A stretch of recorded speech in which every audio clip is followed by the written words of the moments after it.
what is happening. Broadcasting live from the Zimmer Communications World Headquarters. Great news for the American people. This is Wake Up Mid-Missouri with Branden Rathert, featuring Stephanie Bell, News Director Brian Houseworth, John Marsh, and Hannah, the producer. This is why we listen to you. Get ready, pal. And now, here's your host, Branden Rathert. Let's talk about unfunded mandates. Let's talk about all of the subsidies that are going out for electric vehicles to subsidize the elite in this country. Let's talk about the subsidies, 90% of the corporate subsidies going to billion-dollar corporations. My colleagues on the other side of the aisle complain about shutdown, yet they are the masters of shutdown. They shut down and brought to a halt the great American economy, resulting in exactly what you're experiencing right now, and the American people feeling in terms of inflation, in terms of inability to afford homes, inability to afford gasoline, inability to afford power. Republican Texas Congressman Chip Roy yesterday, House floors, the government nears a shutdown. I love what he's saying. Here's what Democrats have shut down. They shut down, in effect, through Bidenomics, one of the most powerful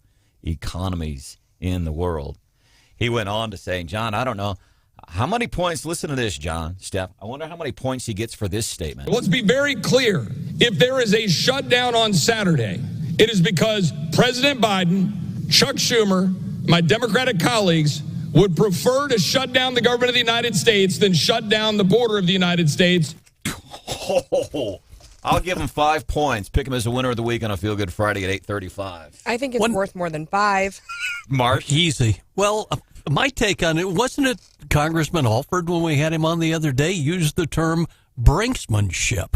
And it's, why do we keep going through this over and over again? Yes, and it happens every single year. As a matter of fact, a couple of months ago, we had covered here on the show, hey, just so you know, this is coming. Don't worry about it. Worry about your finances. Worry about your mortgage payment right now. We've got bigger concerns than grown men and women fighting in Washington, D.C. about as John Marsh said, the brinksmanship. You really do. And you got to wonder, we've got these Gates people and other people who are saying, I'm holding the line. I'm the most Republican. I'm this. But then it's causing us and causing McCarthy to sometimes have to work with Democrats. And so it's okay, by holding the hard line, we're actually getting a less conservative policy most times, because then we're forced to work with people who are not on our side. And so it happens here at the state level too. And, in one way, I want my people to hold the line and say, no more spending, all of this. But if the end result is less conservative than what we could have gotten by working together within our own party, then I think we need to grow up. I can conservative harder than that guy. Watch how hard conservative I am.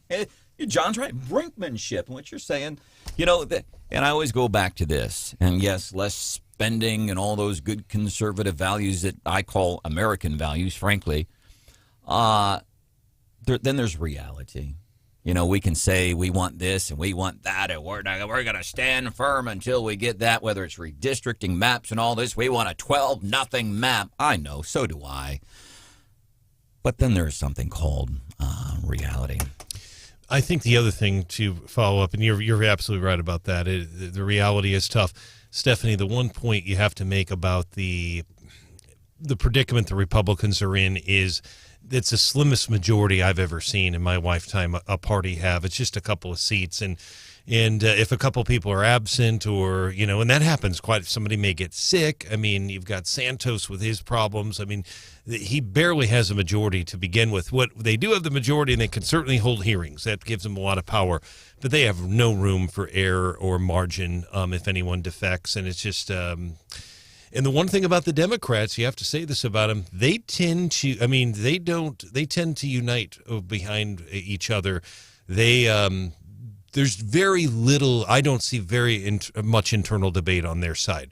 Republicans, a lot of I just don't. They're pretty united. They don't like the Republicans want to take away Social Security. I hear that all the time. They want to, they have that's something they really believe. And we'll see what happens. So I that government shutdown thing, we get closer, but in the end, they almost always come to an agreement. Yeah, they always have, always. And then they won a participation trophy because they did their job. Yeah. 1995 would be the exception. That one was pretty serious. And the Republicans. Thank you, Newt. The Republicans paid the price at the polls on that. I'm going to give Tim Scott, a Republican senator from South Carolina, running for president. He's one of the folks. There's a big job interview happening tonight. You can hear this job interview here on the radio station. We're carrying this live at 8 o'clock. There's a debate tonight. I'm really excited about this. We're going to see a million pundits on the TV today, right? Here's what I expect. And we're probably going to do some of that, too, here on the show, just so you know. Fair warning. But how many folks are going to get you a perspective from a young 21-year-old conservative on what they're hoping to see or what they might expect? We're doing that. Trey Faucheux, Mizzou College Republicans. He's here 7:35. He'll be glad to hear that you finally remembered he's 21. You almost got him in trouble at Boone County Lincoln days. We were at an event earlier this year. And I said, I don't even think Trey's 21. And as I'm saying that, he's at the table drinking beer. And I'm like, huh? He stood up. He's like, I'm 21. Like, I'm going to give Tim Scott some points. This is like the sequel to the Jimmy Carter years. John, I'll ask you for your perspective on this. Jimmy Carter, I think widely accepted, at least in the modern era, he's done incredible work, Habitat for Humanity, and in his post-political life, he's done a lot to live his life on an altruistic plane, and that's beautiful. But widely in our era, one of the worst presidencies of all time, you think, John? He was behind all the terrible inflation rates and all that. At least that's who they point to. Yeah, and I remember as a kid, I cannot tell you how many times, Beale Air Force Base, California, the number of times my parents sat in the car with the engine off, windows rolled down. They were rolled down. We didn't have power windows. It was the 70s, and we was poor. And waiting in line for gas and then complaining about the gas, and Mom and Dad going, man, I know we're in the service. We're going to be okay, but my goodness. And they kept Jimmy. And I'm a little kid in the back seat of the car twiddling my thumbs. I'm like, who's this Jimmy guy that Mom and Dad keep arguing about? It is interesting, and only those of us who are alive would those gas lines were something that we've never seen in our lifetime. I'm going to disagree with John and you on this. They were not as worse as people think. I would give anything to go back to those days. There were more Americans working in 1979 at that time than ever before. Inflation, yes, but more Americans were working, and there's two other things we have to remember. Number one, a man, it was, Stephanie, no offense, in those days, the woman usually stated... When somebody says no offense... Hold on. Let me ask you, what is your reaction? And I'll let you make your point, but... what's your reaction? Well, Stephanie? coming from Brian especially, because he's not one to usually offend. No, exactly. In those days, the mom usually stayed at home, and the father usually worked unless it was a single parent. Not as much in those days, but you could make it on a single family. So you're saying you like those times better when the mom stayed at home? No. I'm saying you could make it on a one income. But there's he did grow the employment rate. Well, give him Jimmy Carter that because it did grow substantially. Yeah, and I would say this. The other thing is the elderly people. My two grandparents were poor, very poor. You could make, and this is unheard of today, the rate for a CD at the bank was 13 or 14%, and they lived off the interest every month to survive. So it wasn't perfect, but compared to now, where both parents have to work and you struggle to barely pay your bills and your taxes, yeah, I think we were better off then. I don't know. There are 444 days of the Iran hostages during Jimmy were pretty tough. And John, if Gerald Ford had been in, I'm not so sure it wouldn't have been any different than that. And Gerald Ford would have been president had he not mentioned Poland was no longer under Soviet domination. We should include Gerald Ford and his couple of weeks as being president in the conversation about worst presidencies in the modern era. Ford had the inflation too, but John's point is well taken. I'm wondering for tonight, because I know DeSantis was all mad about the raise your hand, the one, why are we raising our hand? We're not students. But I'm thinking, what questions could they ask tonight? I personally liked the raise your hand. I thought you had to have confidence. I liked that it was short. We didn't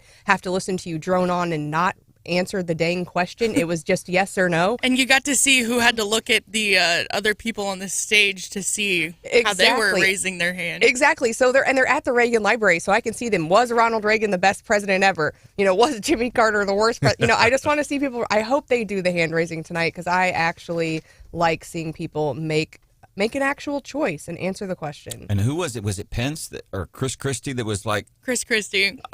Raising my... Wait, what's There was a lot of, dancing. Who else?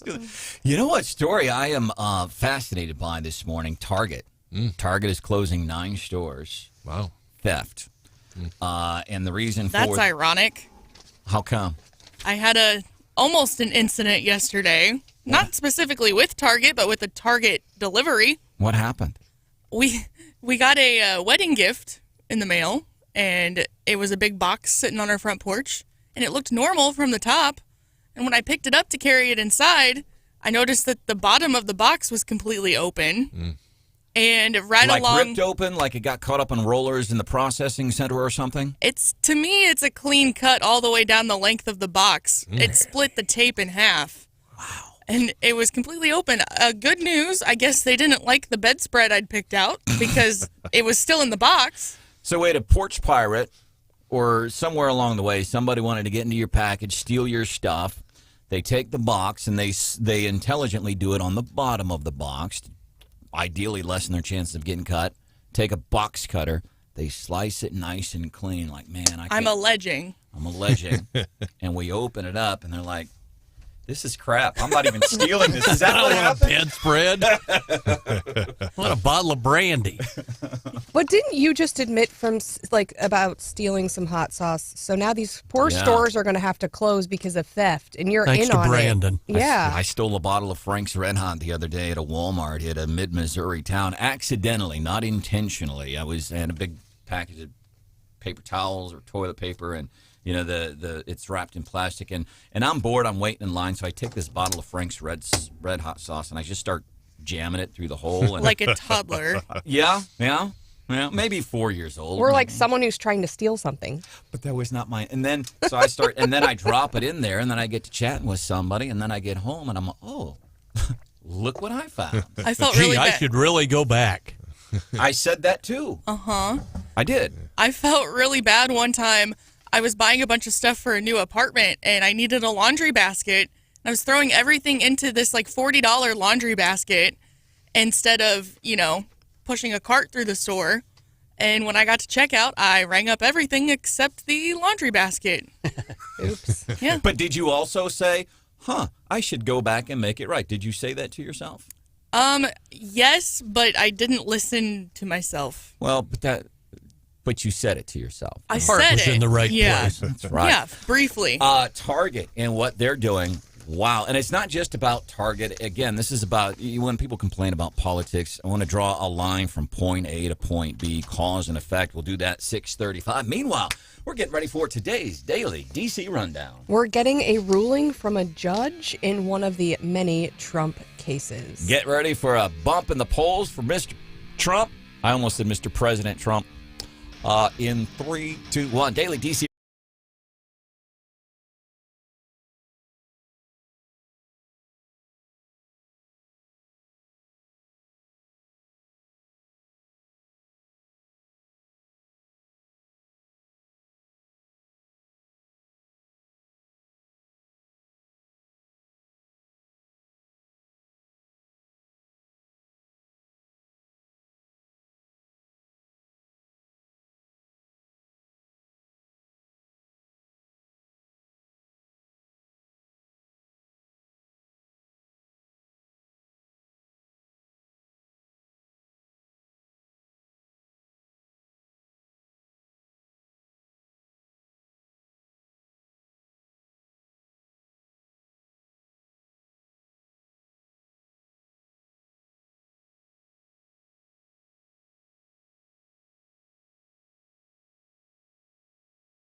He owes it to all the voters to show up, defend his record, articulate what he would do going forward, what he might do differently, and he's not willing to do that. Well, and I think the voters have a right to hear from all the candidates. As DeSantis on Ingram last night talking about Trump not being on stage, doesn't need to be there. Of course, debate happening tonight. That is getting us into today's Daily DC Rundown with Stephanie Bell. And Trump won't be there, although he is with the auto workers, I believe, today, giving a speech.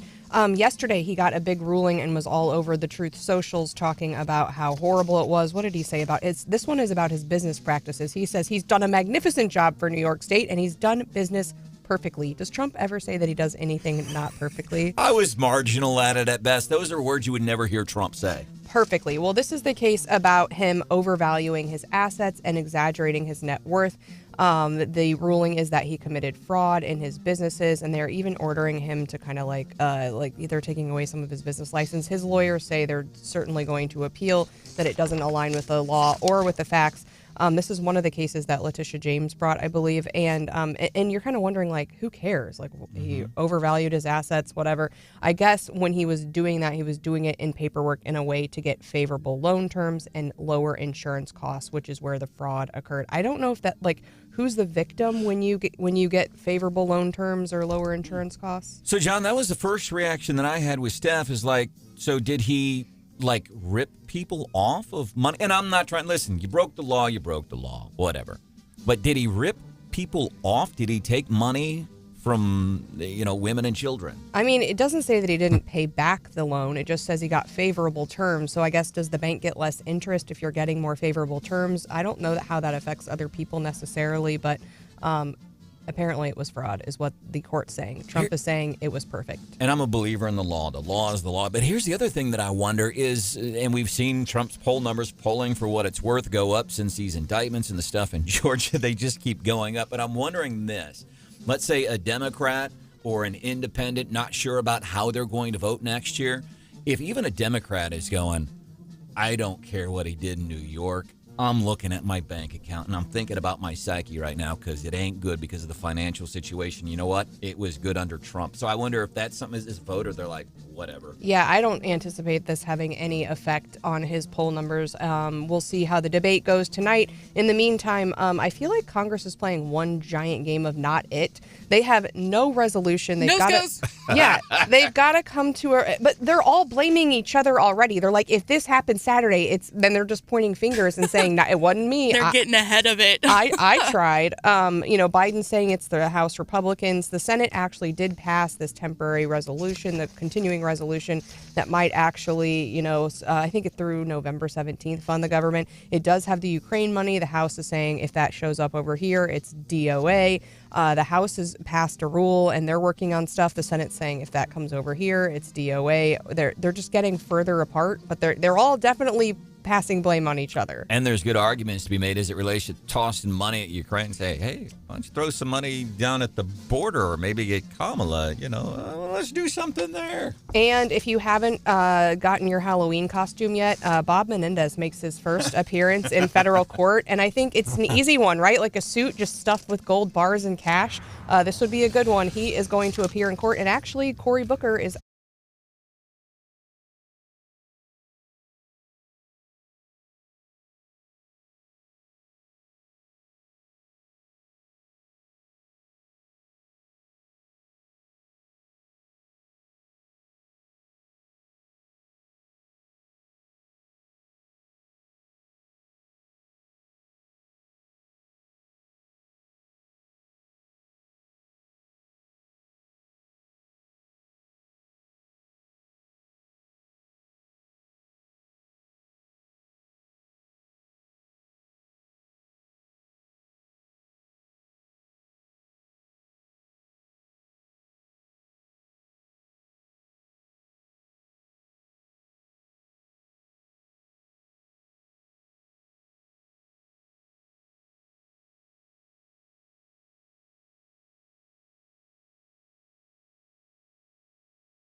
go to the stores and shop a whole lot, and because I'm a dude, I just I don't buy stuff.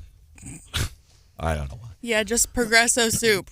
Just Progressive soup from the grocery store and sometimes from the hardware store. Thanks to listener Tim for turning me on to the cheap prices of Progressive soup at one of our local hardware stores, well, Menards. I try not to go to Target because I feel like I'm just lighting my money on fire. You walk in that place and it's just like, I mean. It's one of those stores that you can go in for one thing and you walk out with 10 other things that you didn't need. John? Yeah, including identity theft if you're not careful. Stephanie Bell walks into a Target, and she's like, making it rain up in here. It is bad. I know people who, like, take their kids there all the time, and I'm like, how do you we make, like, an annual trip to Target. I'm like, if I was in there too frequently, it would be bad for my budget. Target closing 9 stores, and I'm going to draw a line from point A to point B on how this is about politics. They're closing 9 stores, major cities across 4 states, and you hear where the closings are happening. What do these cities have in common? New York, Portland, Seattle, San Francisco. Democrat leadership. Yeah. Marsh, same guess? Yeah. It's pretty much. Yeah, it's an easy one. So it's organized retail crime, and that's what they're going to say. And we've seen, by the way, numerous businesses already in San Francisco. They're like, we're out, man. We just can't do it anymore. We're getting no help from leadership. But the big reason, here's where it's politics. It's Democrat policies, man. It is soft on crime approach. It's places like California where, if you're shoplifting, there's no penalty, really. We're not going to put you in jail. And so people see this. I'm like, I'm going to go shoplift because I ain't going to jail for it. Oh, and we've already defunded the police, and now we have less law enforcement to worry about. It's Democrat progressive policies is why Target is closing. Well, and you think about what it does to these neighborhoods. You know, being in big cities, a lot of times I'll find like one of the small Targets and run in to grab things. And you're thinking, you know, in a lot of these in the bigger cities, people don't have cars. They walk everywhere. And so, you know, these neighborhoods, when you've got these big box stores in the big cities, they do provide a good service to people who otherwise might not have access to, you know, those goods. And now if you're in that neighborhood, you've got to rent a car or go get on public transit to just go get your Progresso soup or whatever you were trying to get before. I mean, it's damaging to the communities beyond just the theft. And, you know, how do you bring that back? And if you're Target and you're making that decision and you leave, I don't think you're ever coming back. That would be a hard sell. And they do, especially, and I know Target gives back to the community in a lot of ways to maybe make up for some of the mistakes that they've made. But they play important roles in their communities. Like when East Harlem, there's a location in East Harlem. When that opened up, the company said the first store to open up on Manhattan Island. It was accessible to pedestrians. People could just come in, mass transit, more people would come in. And then the other thing, you have the truck driver who's coming in to deliver the goods to the Target store there in East Harlem, and he might stop and have lunch. He might stop and go to the gas station, drop some money in that town. But because of Democrats, they ain't going to be doing that. Yeah, and having been in some of those stores, I particularly like it because I remember when I was in the Target in Seattle, and I was like, do we have a problem? Because there were like 6 or 8 fully armed folks walking around. It was their private it was. I thought we were having an incident. That's unsettling. But what I realized is they were just there to protect the store, and it made me feel safe. And I was thinking, okay, I'm in an area that like the security is right here. That's good. But we heard from our friend Demetrius Woods, who's got stores here in mid-Missouri, and he was saying, you know, I don't put up with people's, you know, messing around. And he's like, you know, when I'm at my store, it matters to me what's going on like in my block. And so people know like if they're going to fool around, not to, you know, he keeps an eye on that area. And so you have to wonder like if Target and you've got all the security, that's got to lift that whole block up. And so seeing that leave, you don't have any folks keeping an eye on that area anymore. And it's sad. Be afraid to go to certain parts of town, John, or yeah. What about those Walmart neighborhood markets? They had a bunch of those popping up in some urban areas, and they've closed a lot of those as well. They've closed. Matter of fact, significant story that we had covered recently. They closed several locations in Portland, Oregon, because Portland elected progressive Democrat leadership is like, well, let's defund the police and let's not put people in jail. And again, that's the inability of they lack forward thinking. It's circular stupidity. Let's defund the police. Let's not punish criminals. How come these stores are leaving our towns? We need to throw money at this problem. No, it's not how it works, man. And I think people are like, well, you can just order your stuff on Amazon, but that isn't benefiting your community with the jobs or the other things in the same way. And I wonder, I don't know the answer to this, but, in those neighborhoods like that, does Amazon ever say, like, look, we don't deliver there. We're not going there because it's unsafe. I mean, are we going to start getting the same thing from Amazon and saying, either it's getting stolen off the porches or we can't find people who want to go to that area and deliver because it's not safe for them? And another thing to think about. So think about these communities, and I'm going to do some stereotyping here because it works a lot of times, but Portland, Seattle, San Francisco, and Harlem in New York, probably in some of those neighborhoods where they're like, man, we could use some help here. So the other thing that happens, commercial real estate taxes, the sales tax that funds the local schools in that community, that funds other community services. But again, I think it's an inherent, it's just Democrats and progressives, they just, I don't understand that. I don't know if it's ADHD, but they just, and I know as somebody who, squirrel, I get that. But it's like they don't have that ability to think forward on things. Let's rainbows and unicorns. And so did we draw the line from point A to point B on why it's the fault of Democrats if we're going to blame people? Well, the entitlement, too. I mean, it just feels that you can just walk into whatever store you want and take whatever you want and that there aren't going to be any consequences and that you don't have to work or save up for those things. I think that the brazenness is really disheartening to me. And I don't know if you saw what happened in Philadelphia last night, man. Like a looting rampage all over the place. And, of course, you've got a progressive prosecutor there. No, we don't want to jail these people. It's just, that's not rainbows and unicorn. Then yesterday, so as this is happening yesterday in Oakland business owners getting together and saying, my gosh, will you guys please do something? This is insane that you don't have the ability to go, we have a problem here. And instead of saying, well, we need more foot patrols, we need more community involvement, we need to walk around town and hold up picket signs that say stop the crime. No, is what you need to do is undo these Democrat policies. This is Carl Chan. He's a small business owner in Oakland. Many of those are convenience stores, and they're running gas stations, 7-Eleven. And guess what? They have been the target by crimes almost every single day. Almost every single day. And we see the videos all the time. These people just running into gas stations and clobbering people and take what they want because of a Democrat. Because a Democrat says, you're not going to go to jail for just stealing stuff. That's not the nice way. Frustrating for folks. Coming up a little bit later, you know what we should do? We should call Secretary of State Jay Ashcroft, who also happens to be running for governor. About this decision, from Justice John Beadham, Judge John Beadham in Cole County. The Washington Examiner picked up that story, and if you don't get onto the Washington Examiner, you have the Washington Post, and you know how hard they lean to the left. Washington Examiner it's a Washington D.C. newspaper. But it has more of a fair and balanced approach, I guess. But even they picked up the story on this. And Stephanie has spent a couple of days now reading some of this decision, has highlighted a couple of things. I want to call Jay here in the next few minutes, see if he'll come on the show. And one of the highlights from yesterday as you were reading through this decision, we were parsing words to the point. Hannah, I had a headache yesterday after the show. I don't know if you heard it. You can check out the Wake Up Mid-Missouri On Demand podcast anytime, all the time at 939theeagle.com and KWOS.com. It was in the 8 o'clock hour, and Stephanie talking about, because there's a case that Supreme Court of the United States is going to be hearing regarding the definitions of the words at, if, and, or. And Stephanie, to listen to Stephanie parse it out in words is wonderful and headache-inducing. Well, and we've always known that Stephanie's the smartest one on the show. And she just proved it yesterday because we were all, just kind of blank stares. Well, and the other thing... Kind of in her wheelhouse, too. I'm a super nerd when it comes to words. And the other thing we were doing, John, so we do one of two things, is we look at each other with blank stares, or we do this. Mm-hmm.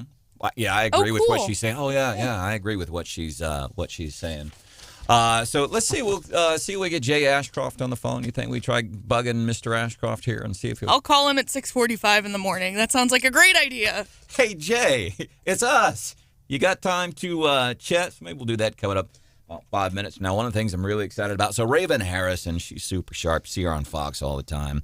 We might ask her about the debate. There's new info regarding President Mizzou and his kid Hunter regarding a wire transfer that went to Joe Biden's personal address. in Delaware. I want to ask Raven about that. And then I hope if you know somebody that is a Democrat or progressive or somebody who's younger, if you would do us a favor, say, hey, you know what, 7:30, you got to check out Wake Up Mid-Missouri. They're going to have on Trey Faucheux, Mizzou College Republicans, 21-year-old. He comes on from time to time. Great perspective, I think, from somebody who's a little bit younger and as a conservative. What is it that they would like to see in the debate?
market for you. Watching futures at 8:25 in the morning bell, plus some business news. But it's really cool. It's not like the old boring business kind of news. It's business news with a little twist that only Stephanie Bell can give you. Welcome into the show. It's Wake Up Mid-Mo. There's Mr. John Marsh.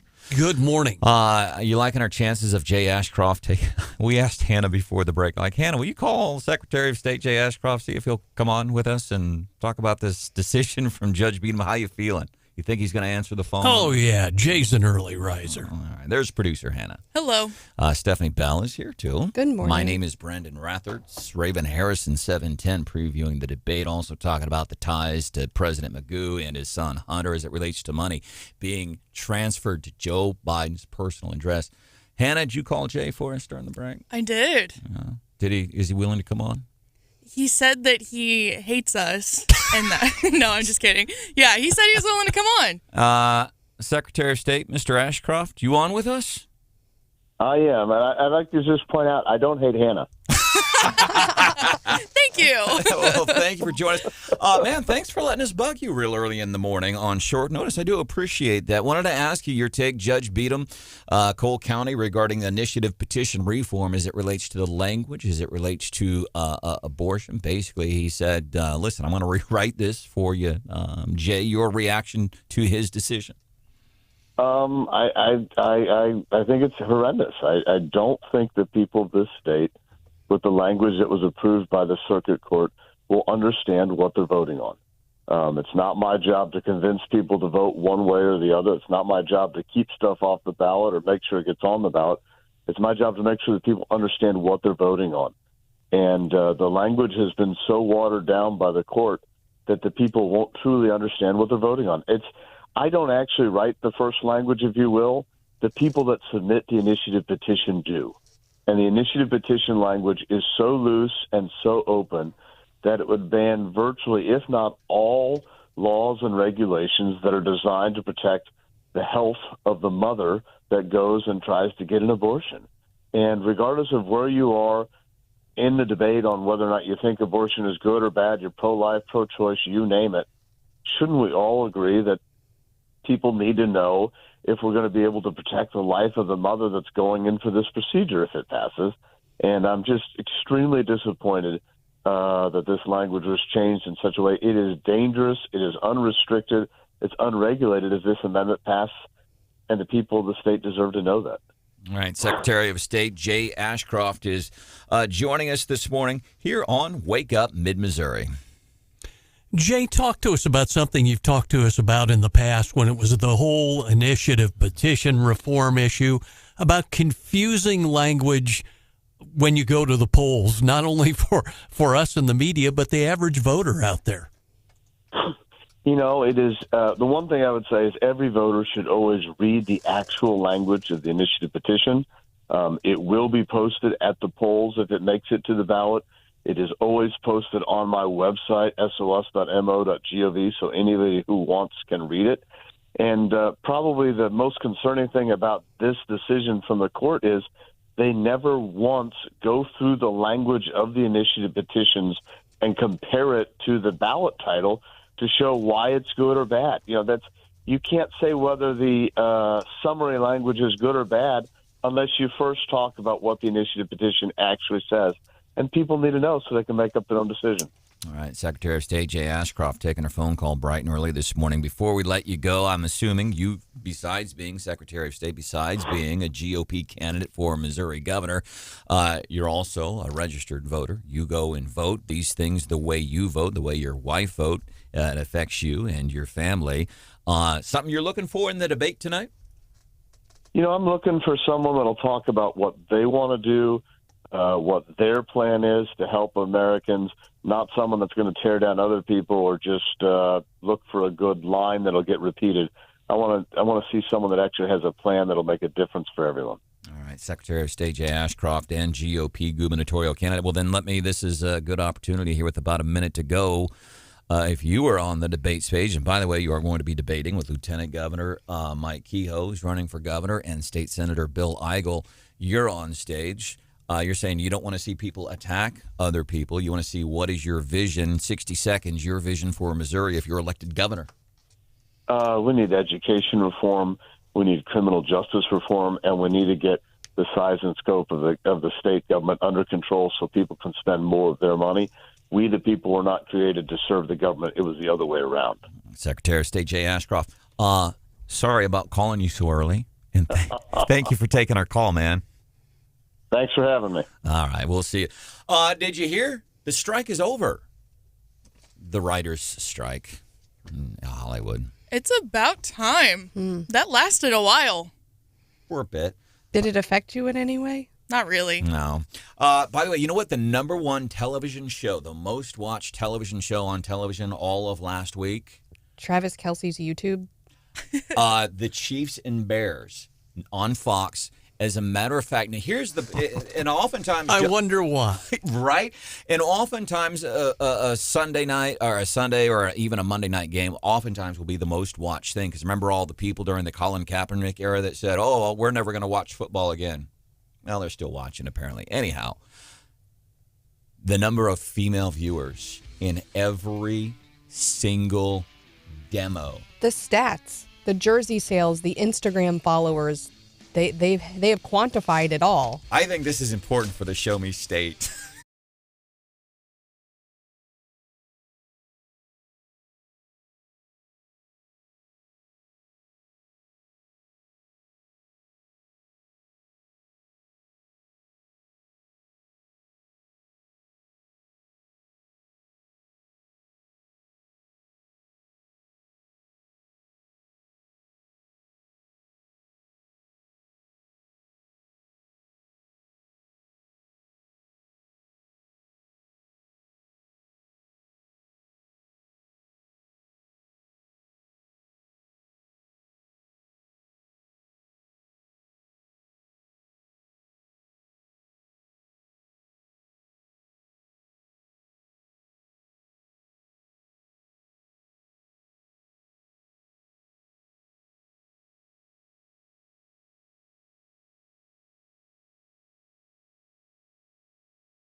John Marsh, and Hannah, the producer. This is why we listen to you. Get ready, pal. And now, here's your host, Branden Rathert. The election was November the 3rd of this year. And they said the candidates are Joe Biden, the Democrat, Donald Trump, the Republican, Joe Manchin and Larry Hogan, no labels, and Cornel West. Trump would be a betting favorite. Yes. If I told you I would give you even money, you would not take that bet. All right? And so somebody better wake the... Oh, James. Oh, that made me nervous. Sorry. Woo! Almost didn't catch that one. Famed Democratic strategist James Carville saying if the election were November 3rd, Trump would win. Easy bet. Raven Harrison, RavenHarrison.com. You see her on Fox. She's very active in conservative circles. She is super sharp. You agree with the statements of James Carville there saying if the election were November 3rd this year, Trump would win? I almost agree. I believe if it was held today, President Trump would win. So, especially in light of everything that's coming out, but absolutely agree with that statement. Yeah, and here's the thing. So, and you know, you've been hanging out here on Wake Up Mid-Missouri for a while. You know the show. Anytime there's polling, I like to preface it polling for what it's worth. But Stephanie and I have noticed over the past, 6 weeks or so, the poll numbers for Trump were consistently just inching up just a little bit. And then I laughed when the Washington Post put out that poll that showed Trump easily beating President Mizzou, and Washington Post saying, well, but don't believe our poll. Do you get that same sense that I am personally getting that, hey, things might be on the upswing now, or am I being too hopeful? No, I mean, if you know, I've been with you for a while, and I've been pretty consistent. This has nothing to do with my personal feelings. This is just looking at the facts and the situation as it unfolds. I mean, they don't have anything. They have had to reach back years to try to throw something at Trump. They're not following procedure. They're not following protocol. So what they're hoping to do is just people going, wow, he's in a lot of legal trouble. It's really not. It's the same legal trouble. It's them trying to circumvent the will of the people so that politicians decide whether Trump runs instead of the people. And that is communism, plain and simple. I think Trump would have a better chance of winning if the election were this November as opposed to next November, because there's still a lot of time for some things to happen there. Raven Harrison, RavenHarrison.com is joining us on Wake Up Mid-Missouri. Raven, what's your take on the former president, Donald Trump, not taking part in the debates now, never, whatever stage of the game? Your take on that? I think it's an excellent strategy. I do. I know it's what a lot of people want, but it's not going to change the debate in any kind of meaningful way. There's been friction between Donald Trump and the Republican Party. I mean, they didn't get behind him. They pretty much, didn't really have a choice when he took the nomination. And I don't see what benefit it would be. If he was there, it would be a constant attack on him. It would be a constant, all the candidates would be trying to inch their way up at his expense, and I just don't see the benefit in that. He's done well with his first debate strategy of going with Tucker Carlson and just blowing the doors off of the numbers. 151, million views. They couldn't, those are numbers that people dream about in media. So he's made his point in terms of where he is and what he means to the party. So I don't really see the benefit of giving everybody a chance to take cheap slap shots at his expense. What do you make of Hunter Biden going on the offense and suing Rudy Giuliani? I think he's got some other lawsuits going. You think that helps him? And what do you make of that? I think he should put down those recreational substances. It's gone beyond ridiculous. Get that stuff out of the White House and knock it off. It is a pure attempt to try to deflect from the fact that they are swirling the drain of corruption and everybody can see it. This is coming out in real time. The DOJ has been covering for him. The media has been covering for him, but it's getting really difficult to put a Band-Aid on all of these scandals.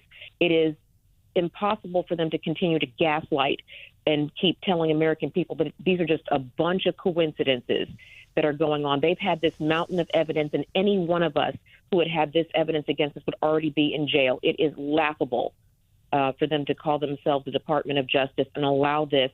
They swore an oath not to Joe Biden, okay, but to America. And it's really high time that they hold it up. So this is just another political tactic. It's theater by this administration to try to deflect from what's really going on. I do want to ask you a little bit about the debate tonight. I'll tell you personally, I have far less enthusiasm than I did for the first one. But Trey Faucheux, Mizzou College Republicans, and I hope if you're listening right now and you know some young Democrats, young conservatives too, but young Democrats, people that think they like Biden, maybe some younger independents, you do us a favor and say, man, you got to check out Wake Up Mid-Missouri on 93.9 The Eagle and on 104.5 News Radio 950 KWOS, because Trey Faucheux is a 21-year-old college student, much like producer Hannah. He was just honored 30 under 30, just like Hannah was with Scott Fawn's Missouri Times. Let those young people know, tune in the radio station, even for just 5 or 10 minutes at 7:30. Trey Faucheux is going to be here. I have less enthusiasm for the debate, and it's not that I don't care. I mean, I will watch it. But I'm not one of those like, what am I looking for tonight? But I will ask you, is there something that you're looking for? You go like, this is important. Anything like that for you, Raven? Not particularly, but I wanted to say real quick for the young Democrats and the Republicans listening to the show that I don't think they have as many people that like Biden as don't like Trump. There's a difference from people who, you know, if the younger generation is looking for a hero role model, it sure as heck isn't Sleepy Joe. So just want to make sure that they're qualifying it the right way. But as far as tonight, no. What you're going to look at is the breakout stars from the first debate, like Vivek Ramaswamy and Nikki Haley. I mean, that will continue on course. They're going to be more aggressive. They're going to be more direct. But what I don't think they're going to do is provide actual specific policies of what they intend to do. I think it's still going to be a little bit too much Trump bashing. And, you know, I'm like Trump, but, you know, I'm not like Trump, and it's different. Vote for me, wink, wink. And I think that's what you're going to see. I think you're really going to see the most action among DeSantis and Pence, because those are the ones who really have to carve out this spot. They haven't dropped out of the race. They're still there. So if they have any intention of convincing people they're viable, then we need to see it. And Chris Christie will do his usual. He will, you know, bash Trump and, you know, I'm the greatest thing ever. So that's what we're going to be looking for. By the way, I did get a kick out of Mike Pence yesterday on Fox. Check this out. I know what it's going to take to turn this country around. We'll extend those Trump-Pence tax cuts. We'll extend. He's been distancing himself from Trump, but we'll extend those Trump-Pence tax cuts. That made me laugh. So basically tonight, this is a job interview. 7 people are on a job interview to be Trump's vice presidential pick. That's the way I'm taking it, Trey Faucheux. Correct. Yeah. And I can tell you only 6 of them could reasonably even dream of it. The flies always know, guys. This is the fly in the room, literally, of just going, yeah, that's not going to happen. We know what this country needs to, and we need you to turn around and go the other way. Yeah, the Trump-Pence tax cuts. Raven Harrison, RavenHarrison.com. You see her in a lot of conservative news outlets. Super sharp. She's hanging out with us this morning on Wake Up Mid-Missouri. President Magoo, so new this morning. Apparently, when his kid was outselling the Biden family name, when president was the vice president, outselling the family name to countries that want to do us harm, apparently money was transferred to an account directly related to Joe Biden's home address. And now we look at Bob Menendez. Bob Menendez, he had money, and he was some of that money was going through a Hunter Biden business associate. What a tangled web. This is getting bigger, I think, Raven. Well, this was bold. This is the way it was before. I mean, I don't feel like it's any more of a bombshell. It's all horrific. But this should have been dealt with. It was sent to his house. Did he just Amazon his bribe to his house? Who does that? And Menendez has it stuffed. I love this one. I pulled money out, stuffed it in my jacket. I'm like, I can't even. This is like it depends on what your definition of is. You know, this is ridiculous. And what it should be, it should be outraging Democrats and Republicans, but we're too busy infighting to keep our eyes on the ball. This is unacceptable. This is communism. He's been selling us out, and he should be in jail. We're talking about impeachment. We should be talking about jail time. This is absolutely over the line corruption. It's indisputable. So the fact that you have people up there right now arguing with whistleblowers and trying to say, well, it's just a little bit of corruption. It's still better than Trump. You haven't proved anything with Trump. We have receipts.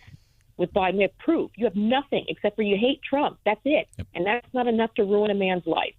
So I would just encourage people to keep their eyes on what you're really seeing here. And if you're younger and newer to politics, here's why things like what Bob Menendez is accused of doing. Here's why it's important. These people are, even Joe Biden, apparently, when he was vice president, they're in office, elected by the people of the United States of America or your district or your state. Then you get into office. All of a sudden, you got some power.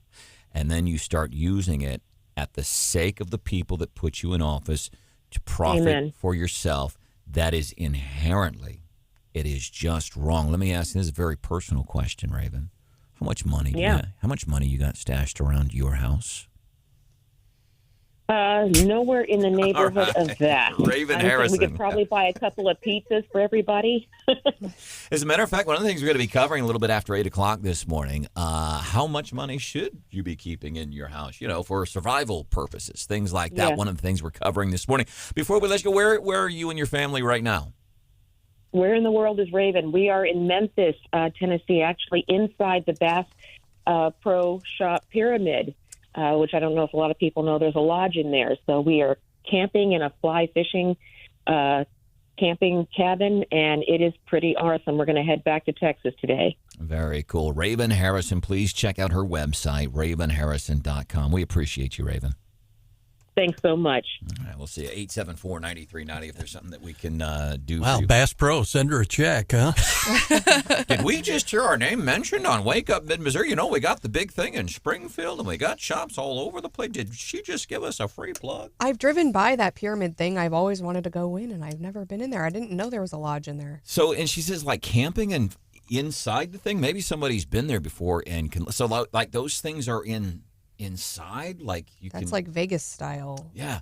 There's a place, I think it's in Nashville. Several years ago, they were starting to build an indoor drive-in movie theater, or at least, just some crazy stuff. Coming up, 7:25-ish, we're going to be doing a What's Hot with Hannah. Well, we were talking about accidentally stealing things earlier. I'm here to expose the Wake Up family. For their discretions. You were listening to our stories.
5-ish, which means it's 7:25. time for What's Hot with Hannah. You know, Brandon, earlier this morning, you were highlighting a story about how some Target stores are actually closing because thievery has been so bad that they've just decided to close up their doors. Portland, Seattle, New York, and San Francisco. And we kind of got started sharing stories of times we might have accidentally stolen something from a store. That was the 6 o'clock hour. We don't need to revisit this topic, Hannah. You know, Brandon, you recently snuck out a bottle of Frank's hot sauce and a pack of toilet paper. Unintentionally. Unintentionally. Which I don't think hot sauce on toilet paper sounds like a very good idea anyways, but to each their own, I guess. Oh. Kind of go together, though. Yeah, kind of, sort of.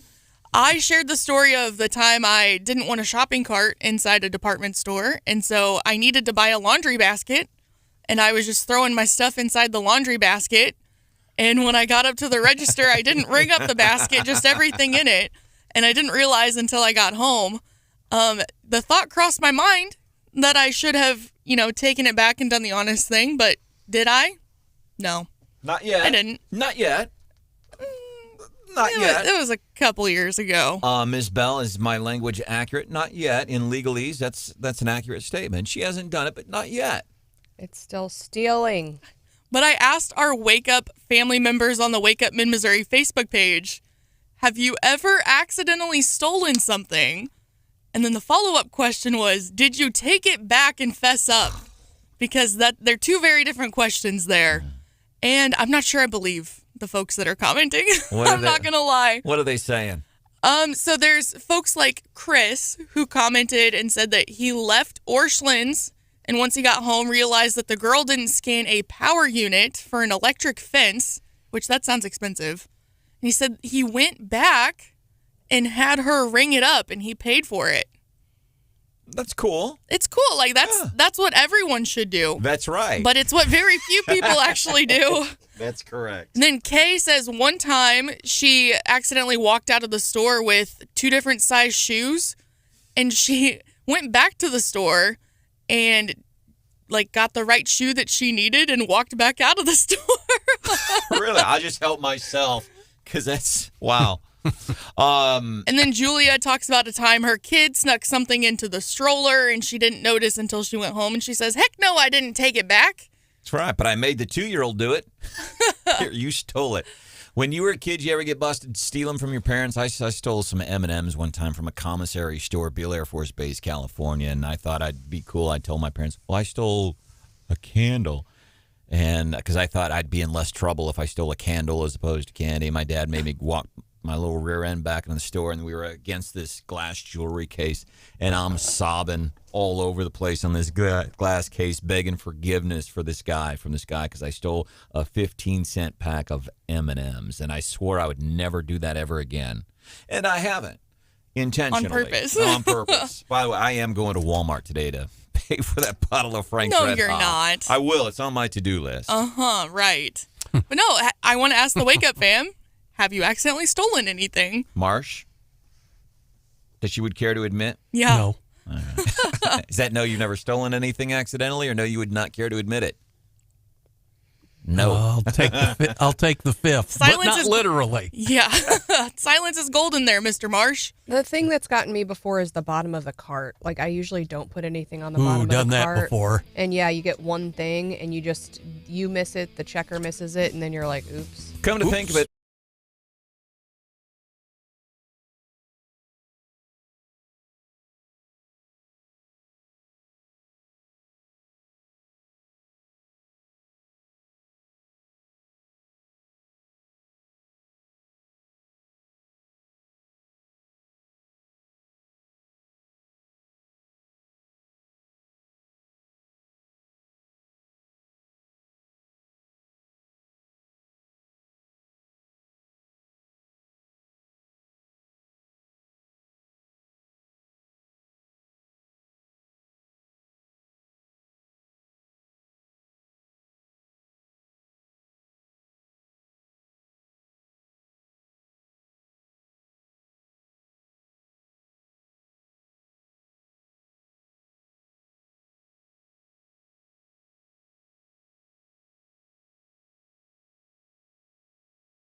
skin, but on the content of your character. I think 80% of people in this country agree on that. And half the 20 are people younger than me who never learned those ideals in the first place. We're going to bring them along, too. And if we do, Sean, I think we can win the 2024 election. Vivek Ramaswamy chat with Sean Hannity yesterday. Sean here every weekday, 2 to 4 here on the show right before the Randy Tobler show. And I like what he says. A lot of these people, and he's exactly right, whether it's things about, well, I can my skin color will get me this, and that, or whatever they think it is, Democrat handouts. They've never been taught. I completely agree with that. Trey Faucheux, Mizzou College Republicans, just recently honored, along with producer Hannah with Missouri Times, 30 under 30. What do you make of Vivek's comments there? Thanks for having me, Brandon. He is an oddity in this political world, I will say. Vivek being an entrepreneur, having the political outsider, he definitely has a wide range of appeal amongst the younger crowd because of his outsider status. But at the same time, I think the first debate really kind of scuffed that image of him, and they saw a lot of the same old that they're going to get from the rest of the people on the stage. The political consultant said, now make sure you say this X number of times and say this and repeat that. Here's the thing that I keep, and I'm fascinated by Vivek Ramaswamy. I really am. Likewise. Ever since Stephanie Bell introduced me to him and ChatGPT. I think it was the same day. Stephanie Bell. But here's the one thing that I keep hearing on the streets as it relates to Vivek Ramaswamy when I chat with people, and it's weird because it's the exact same verbiage. Heard it twice this week. There's just something about him. And not necessarily in a positive way. But that's what I've heard from two different people whose political opinions I respect very much. There's just something about him. Who else have you heard that about? Any Missouri politicians? Yes, I think I used to hear that about a former governor. Welcome into the show. This is Wake Up Mid-Missouri. That is Stephanie Bell. Good morning. There's producer Hannah. Hello. John Marsh is here. Here, sir. Brian Hausworth is here. Good morning, sir. And our guest, Trey Faucheux. Hello. Mizzou College Republicans, we appreciate you being here. And by the way, congratulations. It was really cool. We have pictures of you and Hannah together, both being honored for 30 under 30 for your work in Missouri political circles. Congrats. I think it's really cool. And I'm really fascinated. As a matter of fact, I was on Randy Tobler's show yesterday. Tobler's here 4 to 6, and we were just all kinds of oogling over the two of you and Hannah, because I think back, I've been knowing Hannah since she was 15 years old, and she was on her phone in class in Trail High School, texting into Wake Up Mid-Missouri, 15 years old. She should have been in class paying attention, but instead, she was paying attention to this, and I would say far more important, and that's not an ego thing. It's because there's some real-life things that are affecting you. I don't care what the square root of 87 is. I've never had to use anything like that in my life. Does 87 have a square root? That's my point. I don't even know what I'm talking about. Asking the important questions on Wake Up Mid-Missouri this morning. Always. Doesn't matter. So that's the thing I keep hearing about Vivek Ramaswamy from some folks, almost in a questioning fashion. Like there's just something about him, but they can't pinpoint it. Yeah, I don't think they can. My question is, do we get angry Mike Pence again tonight? He was so angry and rude at the last debate. He was mean. Does he have his people counseled him to where he backs off, or do we get that same vibe? I'm kind of expecting a very similar vibe from both him and Chris Christie.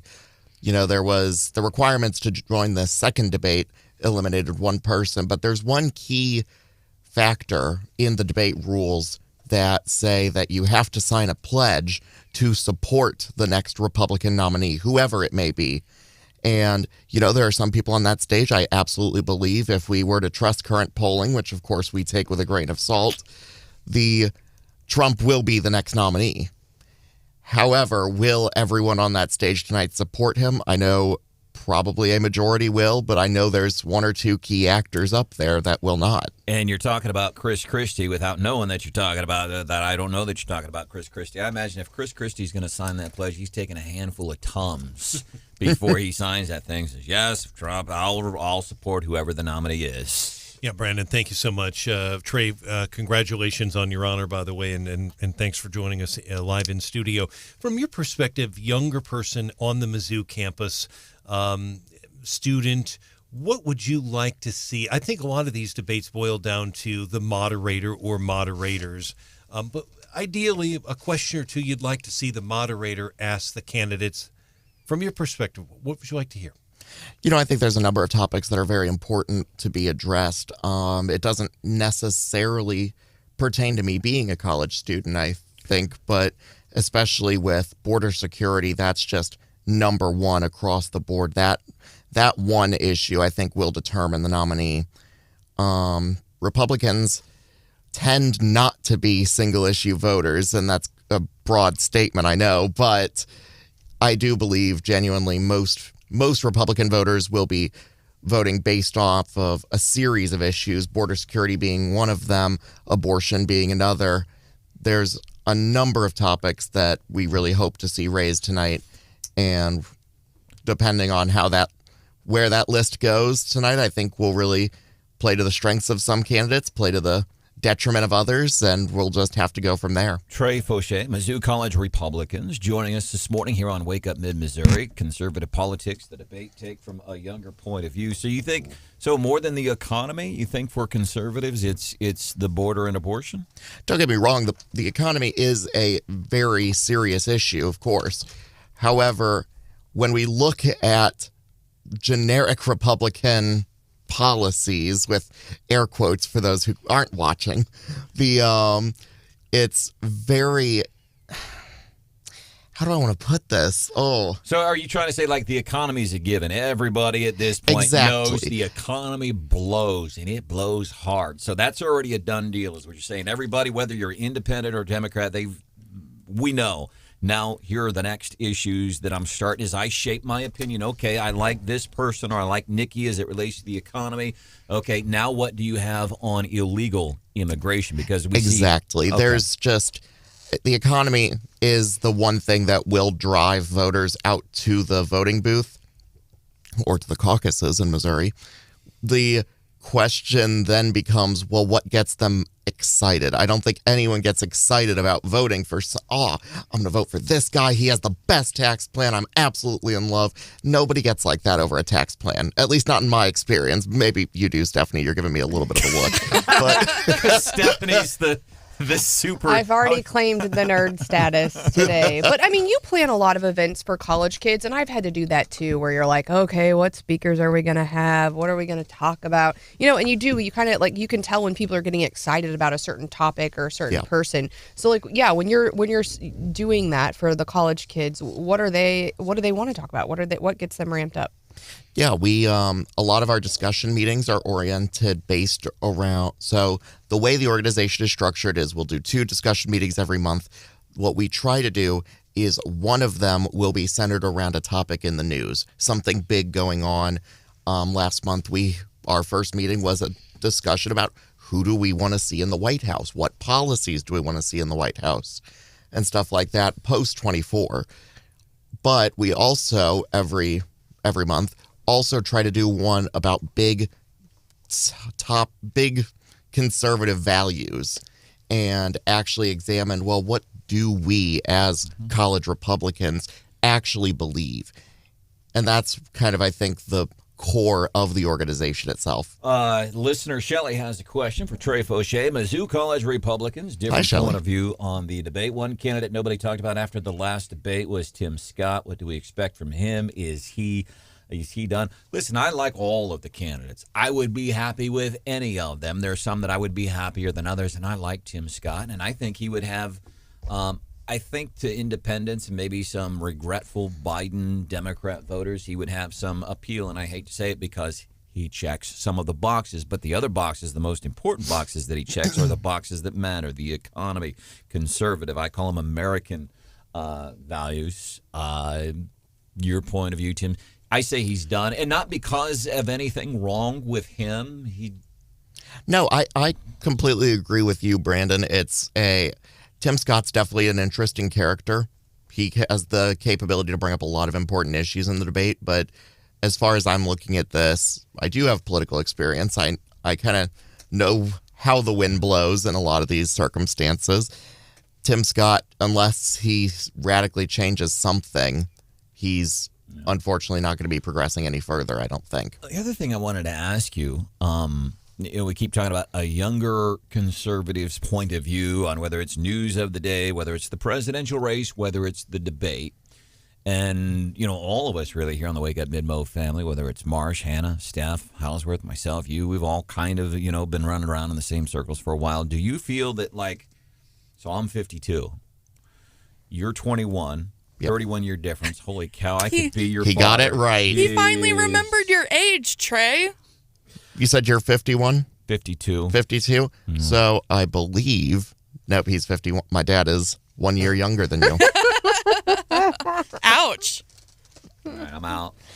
Oh, come on. You knew you were old already. Are there any... So, for what somebody like me and Marsh, or even Stephanie, who is in her 40s now... Just drag everyone down with you. I'm going down on this ship. Y'all coming with me.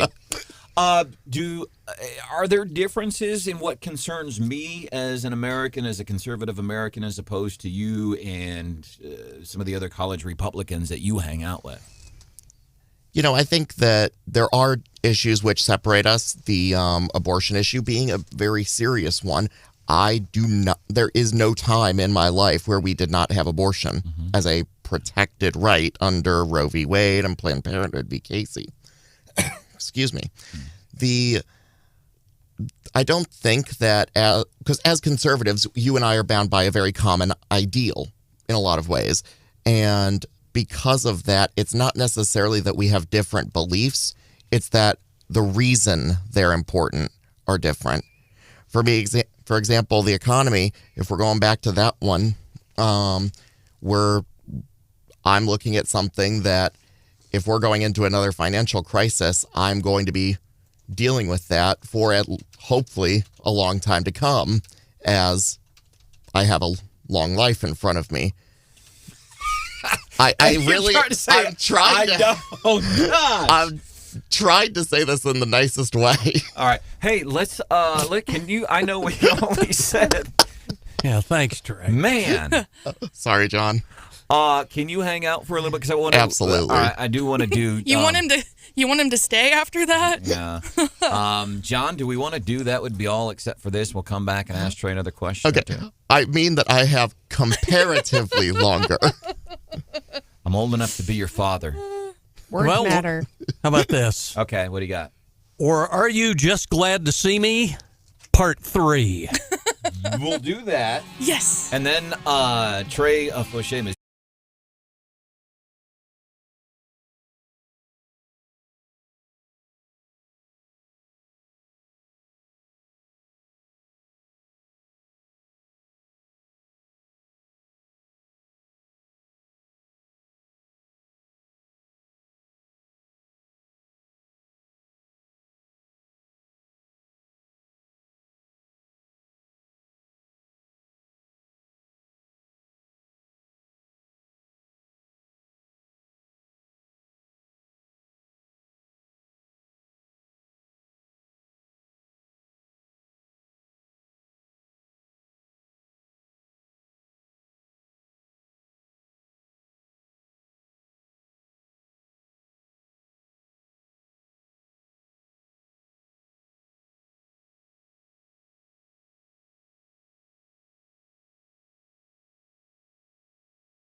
Major averages fall more than 1%. The Dow down 388 points, the S&P off by 63, the Nasdaq falling 207. So that was yesterday. What about today, Stephanie? Bell's going to be looking at your futures coming up in the morning. Bell at 8:25. Business news with a little twist that only Stephanie Bell can give you. Yep, we're going to keep the trend going and make you feel old. Oh. Somebody's turning 25 today. That's coming up in the morning. Bell, 8:25. And that would be all, except for this. Thanks. Marsh. Are you just glad to see me? Part 3. We have video, ladies and gentlemen. A man stealing a snake from a pet shop, and yes, wait for it, by stuffing it down his pants. Surveillance video from A to Z Pets in Portland shows the guy with taking the $200 python out of its terrarium and sticking it down his jeans. And after hearing that the 2-foot-long black pastel ball python was missing, the store owner says it might not have gone so smoothly for the thief if it had been Monday, because he's lucky it wasn't feeding day.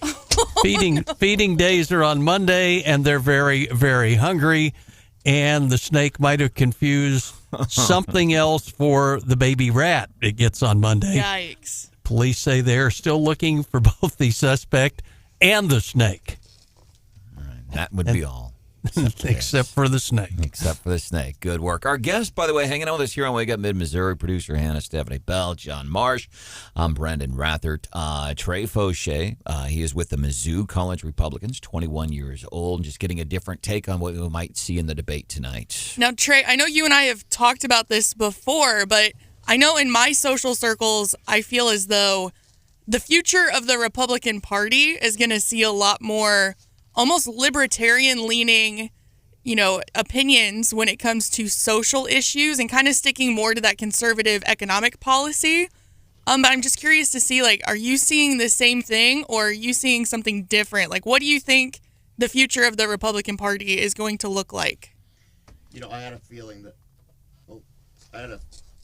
Hang on, Brandon has to turn your microphone on. There we go. I'm the past of the Republican Party. I can't operate a dang button. Shouldn't have called him old. No, Hannah, you and I have talked about this a little bit on Twitter and whatnot. The Republican Party has always been that kind of big tent party. We're still seeing that, especially today.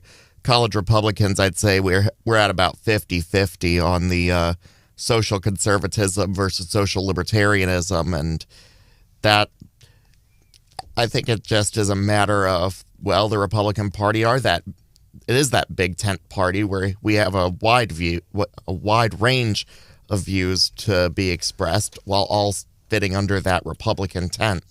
I think the big macro picture here when we talk about conservatives or progressives, really conservative, I think they're just American ideas, and it's just really nothing more than common sense. Yeah. That's really all it is. It is straightforward common sense. That is all that it is. So that means progressives and Democrats, the exact opposite of common sense.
This is why we listen to you. Get ready, pal. And now, here's your host, Branden Rathert. Let's talk about unfunded mandates. Let's talk about all of the subsidies that are going out for electric vehicles to subsidize the elite in this country. Let's talk about the subsidies, 90% of the corporate subsidies going to billion-dollar corporations. My colleagues on the other side of the aisle complain about shutdown, yet they are the masters of shutdown. They shut down and brought to a halt the great American economy, resulting in exactly what you're experiencing right now, and the American people feeling in terms of inflation, in terms of inability to afford homes, inability to afford gasoline, inability to afford power.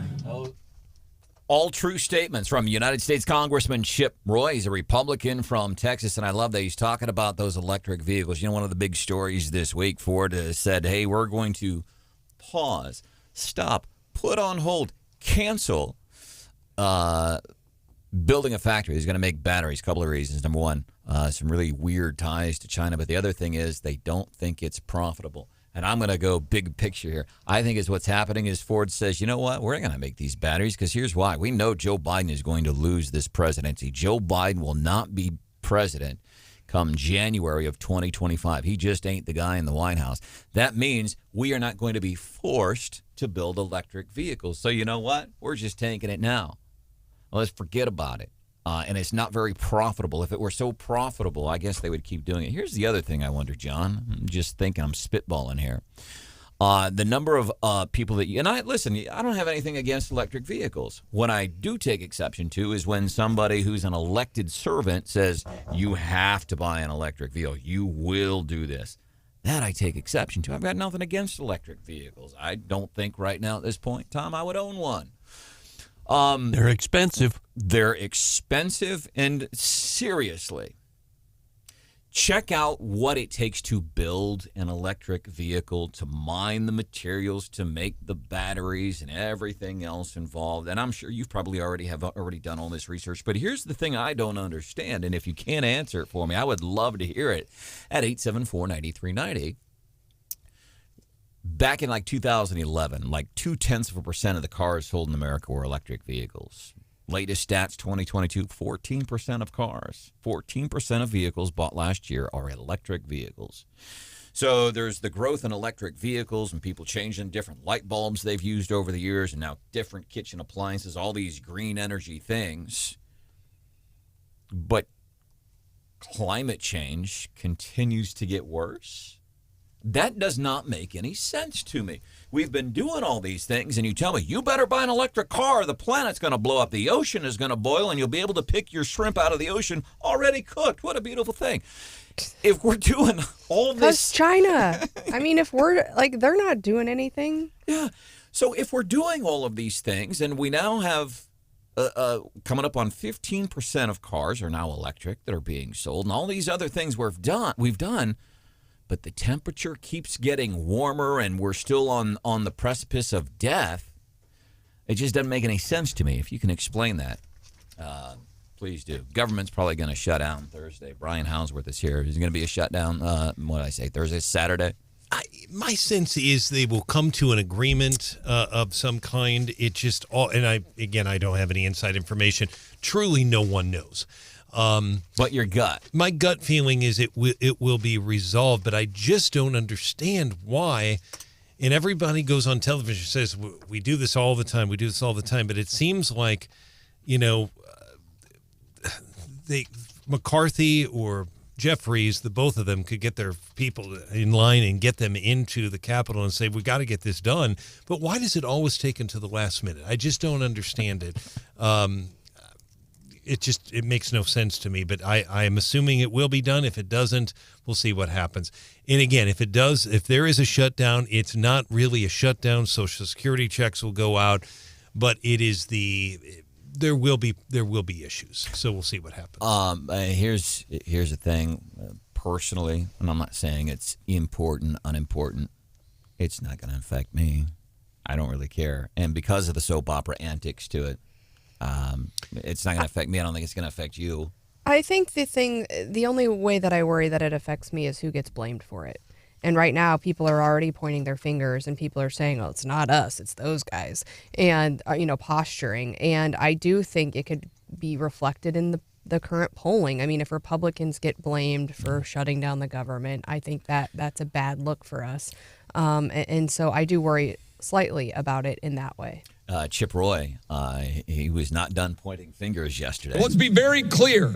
If there is a shutdown on Saturday, it is because President Biden, Chuck Schumer, my Democratic colleagues would prefer to shut down the government of the United States than shut down the border of the United States. Man. Wow. Boom. Out of the park. Home run. Chip Roy, and he's exactly right. And then let's look at the impact of that, of them not doing a dang thing at the border. And that is, you've got the mayor of New York, you've got Democrats coming out and say, Joe, what are you doing? Mayor Eric Adams has said this is going to ruin New York City.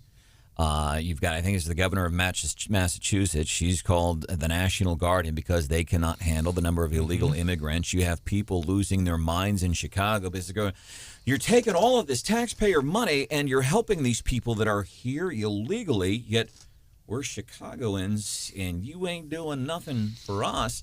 It's the impact of that stuff. Yeah, and I do believe if there is a shutdown of some kind, it would. I do believe it could potentially impact all of us. We just don't know those yet. I mean, we'll see. And I'm not talking about political implications, but there are things like that. And then we don't know what's going to happen with the United Auto Workers. I mean, there's just a lot of uncertainty right now. Josh Hall, go ahead. I'm sorry. The strike is over. The writers' striking. The writers' strike. Exactly. Yeah, the writers' strike. Exactly. By the way, did you guys hear what was the number one television show on TV last week?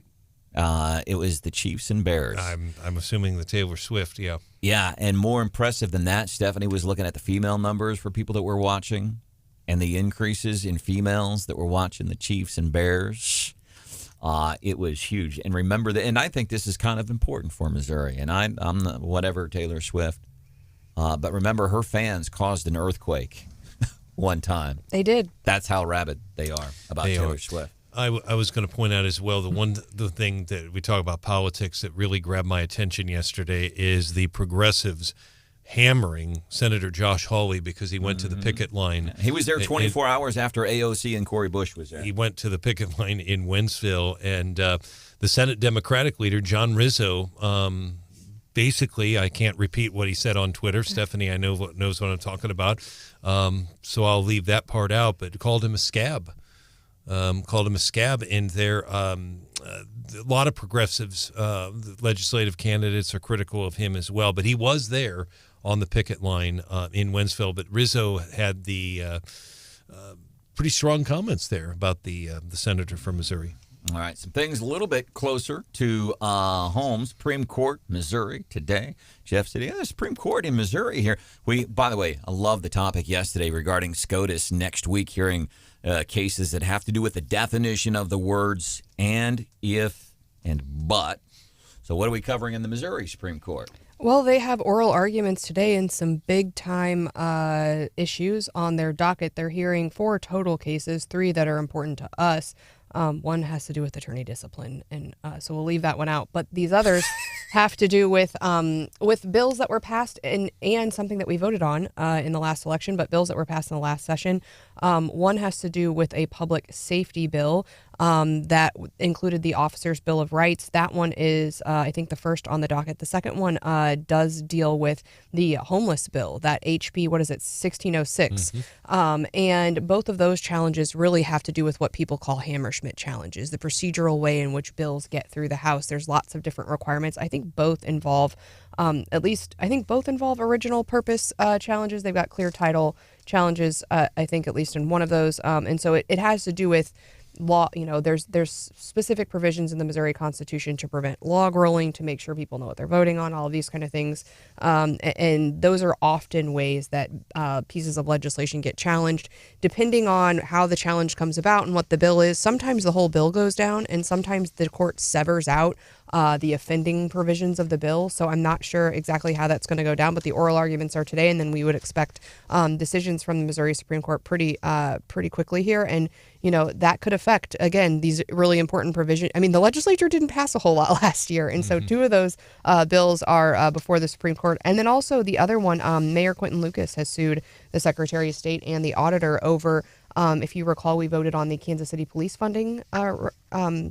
It was a referred ballot measure.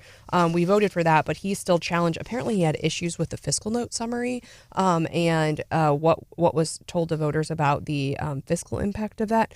There's lots of procedural, really nerdy stuff involved in that case about whether or not you can whether he's the right party to bring it, whether you can bring these things after you voted on it, right? We've already voted on that. So it would be really bizarre, I think, and really rare for the court to come in and take that away now or overturn it. So that one's more on procedural grounds rather than on the merits, I think, is what we're going to see there. But the other two could be really interesting. And I think as far as the Lucas suit goes, I think it's interesting in that it could dictate for the future, what types of post-election challenges can you bring? And that matters. A lot of times people challenge things before they go to the ballot, and the court likes to just I think they like to kick the can. They say, just let the people vote on it because they might vote it down, and then then it doesn't matter. You brought up the Hammerschmidt angle too. Yeah, and so a lot of times, and I mean, John, you're right with the Hammerschmidt. It's kind of the same thing with the bills. It's like, well, the people who were the elected representatives who were elected by the people voted in this bill, and they thought this was the way to do it. But Hammerschmidt has brought some pieces of legislation down in the past, and so IP stuff, wasn't it? The initial decision back in the day. Technically, I don't think it's a Hammerschmidt challenge. If it is an IP challenge, it's under a different provision, but similar. There are lots of procedural rules, you're right, John, surrounding the initiative petition process, and that has entangled some of the IPs in the past. But it's rare for the court to step in either before and say, we're not going to let it go to the voters. I think it's even more rare for something to go to the voters and pass, and the court to say, you know what, we're going to undo what the voters did. Well, and I'd add one real quick thing on the Kansas City bill. That bill essentially has everything to do with defunding the police. That's what this is. People need to know that. 65, I believe, percent of Missourians voted with the Republican senator from Parkville, Tony Luetkemeyer, on that. Quentin Lucas didn't like that. He wanted to maintain control. They did, I believe, it was $4 million. They were going to transfer money out of the police budget into some social service agencies, but he's arguing on a procedural ground, so it will be interesting. But that was a very heated debate at the Capitol. Coming up 5 minutes from now, Morning Bell business news with a little twist that only Stephanie Bell can give you. Well, if you weren't feeling old after our conversation with Trey Faucheux, you're going to be feeling old because this thing that you probably use every day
Business news with a little twist that only Stephanie Bell can give you. Finally, this week, futures are all in the green, but they might just be rebounding off of their losses yesterday, but they are headed in the right direction today. Everyone loves a good rebound.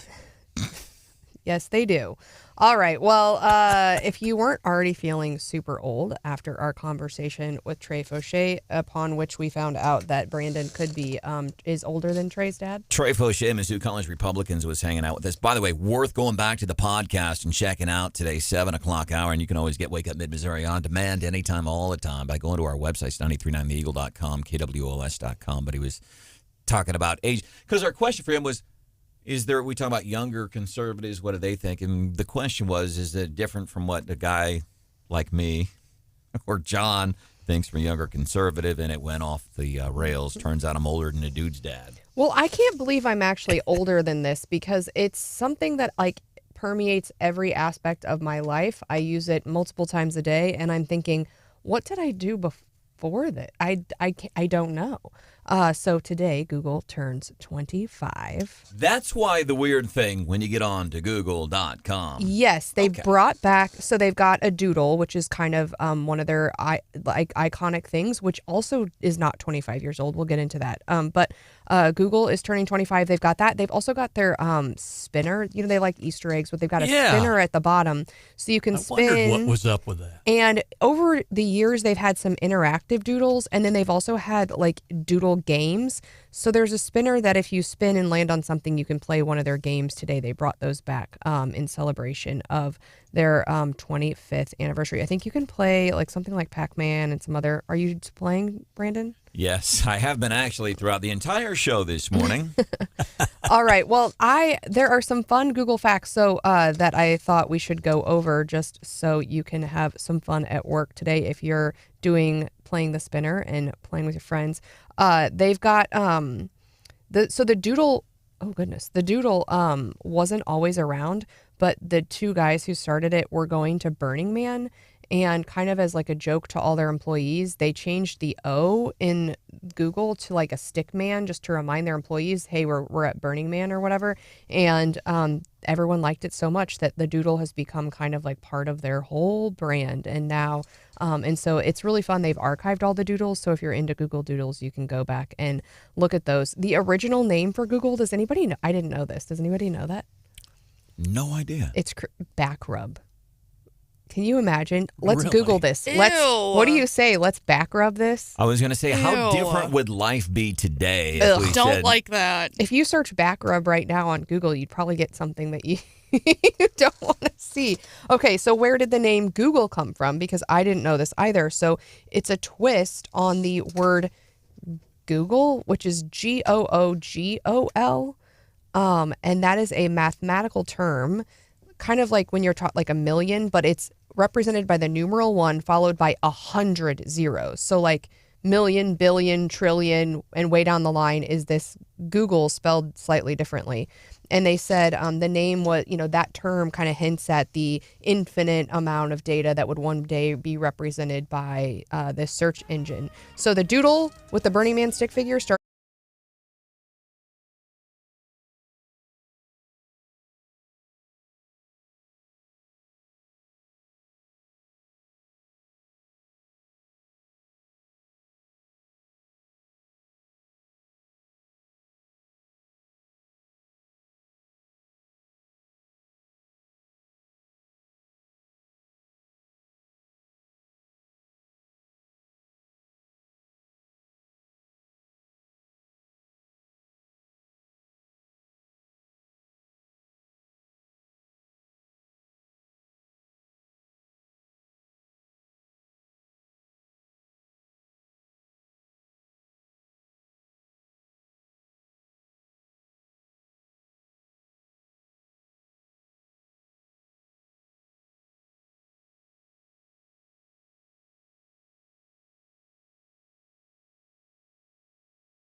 All right?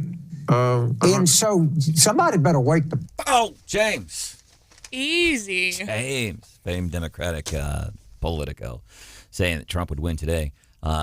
Trump yesterday, so the judge said, yeah, you committed fraud and stuff with your businesses. Here's a question. We got some flack from Listener Island earlier this morning. My question was, so with Trump and apparently enhancing, fluffing up like his value to get cushier rates on bank loans and stuff, did he take money from any? And I'm not saying, listen, you break the law, you break the law. And if you're, but my question is, did he take money from anybody? And again, please do not misunderstand what I'm saying. I'm not saying. I was going to say, does it matter? I mean. Does what matter? Like if he took money from someone specifically or. Yeah, I think that would be different because you're taking money from someone. That's what Democrats and progressives do. If you're taking money from somebody, then yeah, I think that's a bigger deal than whatever. But like if we're talking about who we're using our resources on, who we're prosecuting, who we're sending our police, I think priority number one is, are you harming other people? Are you harming yourself? And so I think that's your point, is not that it doesn't necessarily matter, but like who was harmed? Is there a victim? Yeah. And if we have limited resources, is this where we should be spending our time? And the other thing is, so now I'm thinking from a voter's point of view. We see what happens every time Trump has court appearances and stuff. His poll numbers go up. But I'm wondering if somebody is looking at somebody's got their bank statement in one hand, and they've got a story about this thing in New York yesterday. Are they going, well, I'm looking at my bank statement, but I'm looking at this story from, I'm going to vote for him anyway because my bank statement and the reality and how this hits home. Welcome into the show. By the way, debate tonight starts at 8 o'clock here on the radio station. I am really excited about this being carried on the Eagle. I think it's going to be of interest to our listeners because it is interesting to hear what the other candidates have to say. Some of them obviously don't particularly care for Trump, but we'll see what happens. But two real quick things that I'm looking at, I think being the debate setting at the Ronald Reagan Library in Simi Valley is going to be outstanding. I've been to the library. It'd be very interesting to see where they set that up. I'm a little unsure where that. Said it's going to be right underneath the old Air Force One hanging which there. Is kind of outdoors. The hangar. That's going to be very interesting. But the second reminder for everybody that when I grew up, Brandon, you as well, John. When we grew up, California was a Republican state, Republican dominant. Now, our younger people are probably thinking, how's that? It was Republican. Ronald Reagan was the governor of California. He became president. And don't forget, Richard Milhouse Nixon was also the governor of out there and became a vice president, senator as well. But California was huge. The marriage laws in California, the voters, even in the 2000s, were voting against gay marriage in California. Yeah, and Ronald Reagan, by the way, people talk about him being ultra-conservative. It was him in 1978, and he's probably the only Republican who could get away with it. There was a bill that the Republican legislature passed to ban, they called it gay teachers from teaching in public schools, and he vetoed that bill. He said it was unconstitutional, but the point is it had a Republican legislature. Proposition 13 was really big out there. Now there's a handful of Republicans. Bakersfield has McCarthy, but it's just, very few. San Diego as well. Hey, glad you're here. This is Wake Up Mid-Missouri. That's Brian Houseworth. There's Stephanie Pell. Good morning. There's producer Hannah. Hola. John Marsh is here. Yes, sir. My name is Branden Rathert. By the way, interesting. We talk about impeachment. Impeachment inquiry begins into Joe Biden this morning. Are we taking impeachment too far, maybe? Because now it's hit Missouri. I think people throw out the word impeachment too much. It's just, if somebody makes you angry, I'm going to impeach you. Yeah. Investigation. Yeah. We go to Willard, Missouri, which incidentally, a town like maybe 10,000, I think, something like that. It's like 6,000, Springfield area. Yeah, so it's right outside Greene County. It might be like Ashland is to Columbia, kind of. Ish. It's north of Springfield, but yeah. It's, and apparently, and this was weird because when I was chatting with Hannah after the show yesterday, Hannah said, hey, impeachment, and later in the day in my Google feed, there's a story. One of the top destinations for fall road trips in Missouri, Willard, Missouri. Well, maybe not anymore. So they're trying to impeach. They want to impeach the mayor there. Wow. Apparently, he went on a trip. They left the alderman.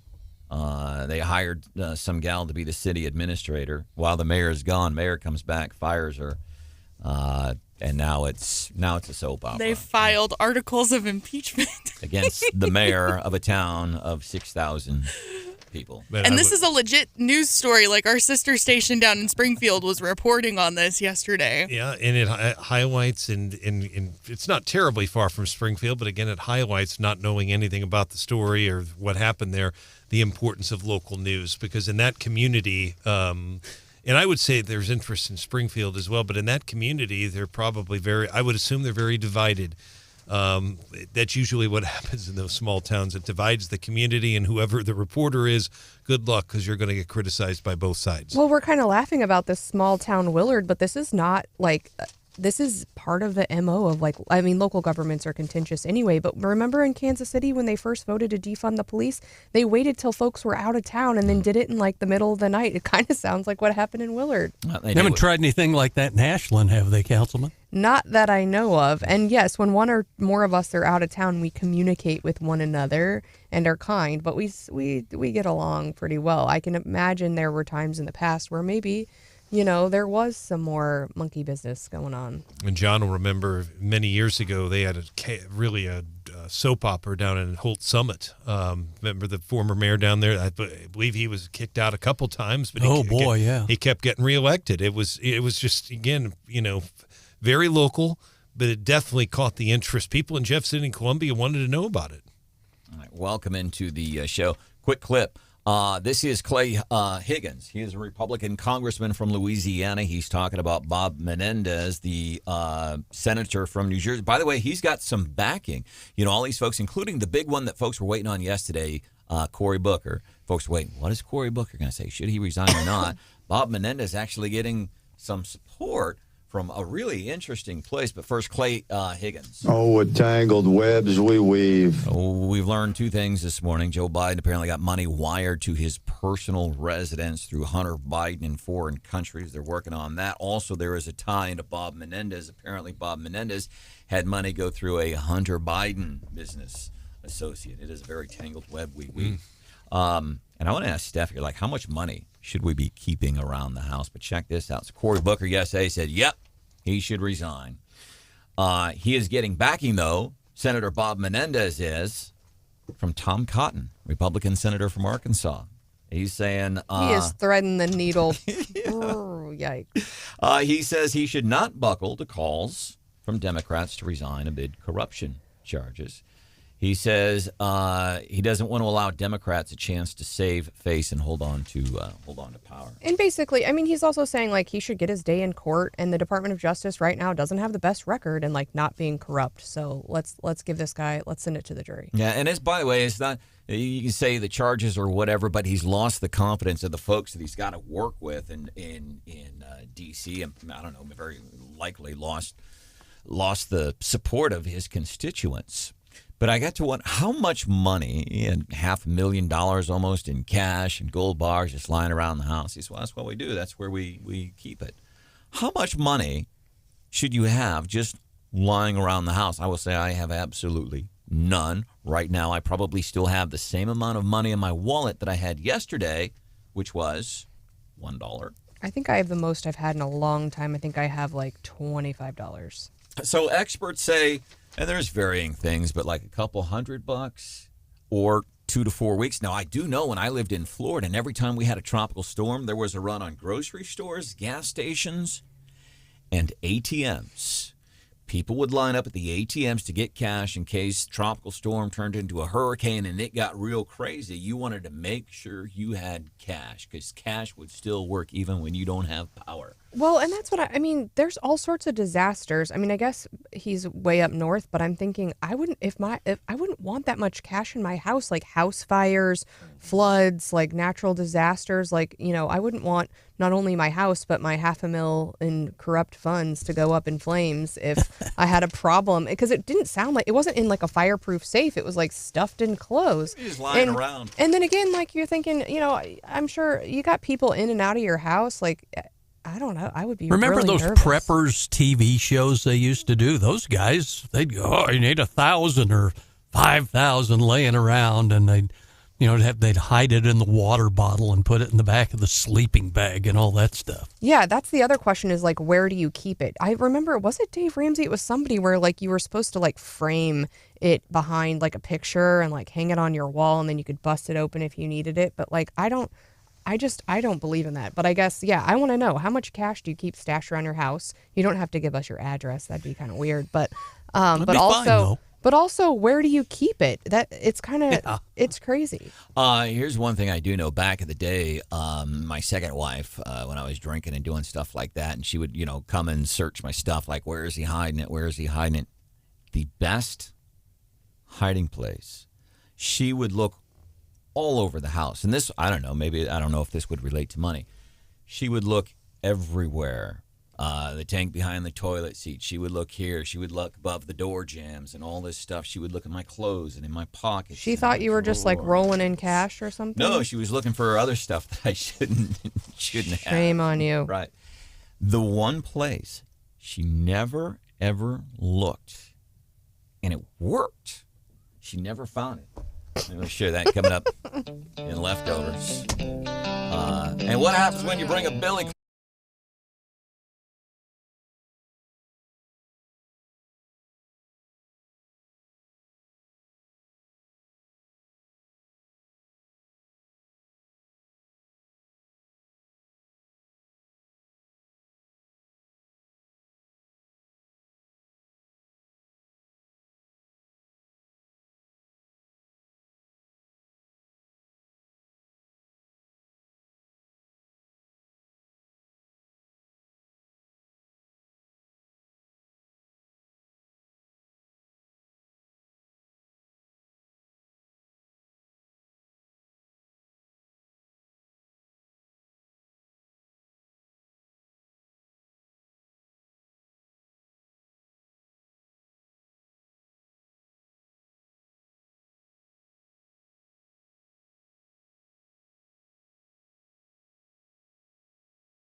Enjoy. So I was talking earlier about when Stephanie had a story about how much money should you keep hiding around the house. Bob Menendez, Democrat senator from New Jersey, said $500,000. That's what you should have lying around. Maybe some gold bars in case things get really crazy. Basically, the suggestion is anywhere from a couple $100 to like, hey, if you live in an area that's prone to natural disasters like Florida, the people will get some cash and, hey, we're ready to go for 4 weeks, hotels, food, whatever it is. But I had found when I was drinking and the other stuff, second marriage, and the wife would come looking for that stuff, and she would check everywhere, all across the house. She'd look in my coat pocket. She'd look anywhere that I might be hiding stuff that I should not have. The one place she never, ever looked, her clothing. I would hide stuff in her clothes pockets. I was thinking maybe he had a book or something, and she'd be like, he doesn't read. He doesn't know how to read. Maybe it was in the book. What do you Her got? clothing? Her Really? clothing, yep. I guess I probably have a lot of clothes that never see the light of day, so I could probably. Nah, it worked. What do you got for leftovers? Well, the Attorney General is suing some people again, and this time it's over. It's Wentzville. They had a closed meeting. It's over their policy regarding, I think, whether they're going to allow boys and girls bathrooms or whatever. And I think, beyond what you think about the transgender bathroom issue, I think it's a really important lawsuit going forward. I think it trips up a lot of people, and I think the allegation is that, they went into a closed meeting about something that was closed, and then the conversation starts veering. And if you've ever, as an elected official, that is very hard. You get in there, but you're there, and it's tempting because you're behind closed doors. There's some stuff you'd rather say behind closed doors, and I think it's really hard to prove because it's a closed meeting. And so I think it's really important to remind people who have that duty to say, hey, guys, I think we're outside the scope of what we came in here to do. If we're going to have this conversation, it needs to either stop or get continued in open session. And I think more of that goes on than we know. As a matter of fact, so I saw the headline in the St. Louis Post-Dispatch yesterday. I thought Post-Dispatch has it wrong. It's not about bathrooms. This is a sunshine issue. Is. That's what it's about. Post-Dispatch, I think, completely got the headline wrong. So what I have for leftovers is an old farmer. His name is Sam Crouchshot. He's in Washington. He's been baling hay all day, him and his one of his kids. And they're looking forward. You know how it is when you got a big event that night, you're looking to get the workday done, and when you're done, well, they were going to Eric Church. They were going to see the Eric Church concert. So they get in the pickup truck when they're done for the day. They get all cleaned up. Why, they was even going to town to get some fancy burgers. And so they get onto the road, and the guy knows, there's a car that's parked over on my property. That should not be there. So he stops, pulls over, and starts looking around, and he's veering. Sure enough, a couple of guys stealing his stuff because he found a can of gas, a massage table, and a weed eater in the back seat of their car. What the heck? Okay. Right. And that's what he's thinking, this is not something you just carry around. People are stealing this stuff. He veers around the side of the barn. Sure enough, here's a couple of dudes. One dude comes at him with a billy club. Mr. Crouchshot, our farmer friend from Washington, pulls out a gun. Stopped him cold in their tracks. A love story. He didn't shoot him or anything, but that's why here's a guy leveraging the Second Amendment to protect him and his property, and people want to do away with it. Marsh brought a stick to a gunfight. Yeah, billy club. I love that. I saw a really interesting piece from one of our friends, John Crist, the comedian, and he said, what's embarrassing? Gun violence, and we need to talk about it. And like you said, John, if you're the only guy with a gun, he's like, you're not hardcore, you're not a gangster, you're not a baller, you got a gun, I got nothing. Like, it's like shooting fish in a barrel, right? Like, it's embarrassing. Like, you've got it. Like, you shooting me with me having no defense is actually like kind of not a baller move, and it's embarrassing. And we'll have to grab the audio because I thought, I've never heard of it like that, but that's a fair take. Maybe if we convinced more people of that, they could lay off the gun violence. Did Stephanie just call John Crist our friend? Yeah, I consider him my friend. John, what do you have? John Marsh, what do you have for leftovers? Well, how about an obit? Hall of Fame third baseman Brooks Robinson of the Orioles passed away at 86. The guy, arguably the best third baseman in the history of Major League Baseball, the guy they called the human vacuum cleaner. Yeah, because he, nothing got by him. And he played for 20-something years. 23 years with the O's and the O's alone. And he went to the All-Star game 18 times. How many gold gloves did he have? Also, while we're talking about sports, I know a lot of people are like, I don't want to hear about Taylor Swift and Travis Kelce. That's fine. But if you're in Missouri, this stuff is making a difference. 3 times increase in Chiefs sales on StubHub. Chiefs sold more tickets in a single day than since